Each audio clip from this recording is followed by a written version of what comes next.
নড়াইল সদরের ভদ্রবিলা ইউনিয়নের চিত্রা নদীর পাড়ের গ্রাম চণ্ডীতলা। মাটির চাকের সাথে ঘোরে এই গ্রামের অধিকাংশ মানুষের জীবিকার চাকা। শত বছরের ইতিহাস ধরে রাখতে বংশ পরম্পরায় এই পেশার সঙ্গে জড়িয়ে আছেন এখানকার মৃৎশিল্পীরা।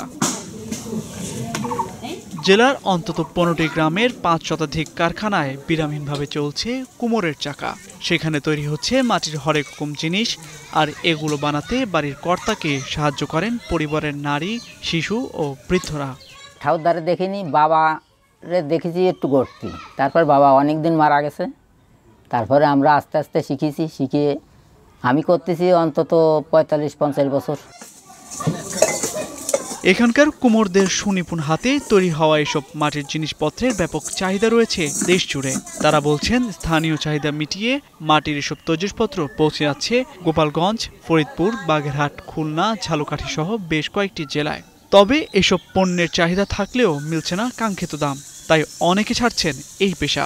প্লাস্টিক, স্টিল, তারপর এগুলো বিভিন্ন ধরনের মালামাল হয়েছে বলে এই জন্য আমাদের মাটির মালের চাহিদা কমিয়ে গেছে। এই টাকায় আমাদের সংসার চলা কষ্ট হয়ে যায়, এই জন্যে আগের মতন আর আমরা করি না, আর ছেলে ফেলে এই জন্যই অন্য কাজ শিখেছি। আমরা আর এগুলো শিখিনি, আমরা লেখাপড়ার পাশাপাশি বাবা কাকাদের সাহায্য করে দিছি, যতটুকু না করলে নয় আমরা সেটুকুই করেছি। সরকার যদি আমাদের কোনো সহযোগিতা করতো তাহলে আমরা এই কাজটা আরও বেশি বেশি করতে পারতাম এবং আমাদের সংসারটাও চলতো ভালো। এ জনপদের কুমোরদের তৈরি জিনিসপত্রের চাহিদা রয়েছে বেশ কয়েকটি জেলায়। স্থানীয় পালদের কারখানার সক্ষমতা বাড়াতে সহায়তার আশ্বাস বাংলাদেশ ক্ষুদ্র ও কুটির শিল্পের কর্মকর্তাদের।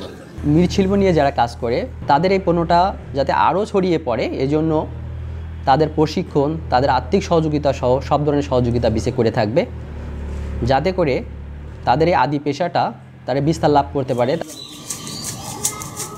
গ্রীষ্ম মৌসুমে এখানকার কুমোরদের কাজের চাপ বেশি থাকে, আর বছরে অন্তত 10 কোটি টাকার মাটির তৈরি জিনিসপত্র বেচাকেনা হয় এই নড়াইলে। এখন নড়াইল। সানবিট সব দিবে সামাল। সানবিট ম্যাজিক প্রেস ডিশওয়াশিং এর মাথা ঘোরানো সলিউশন।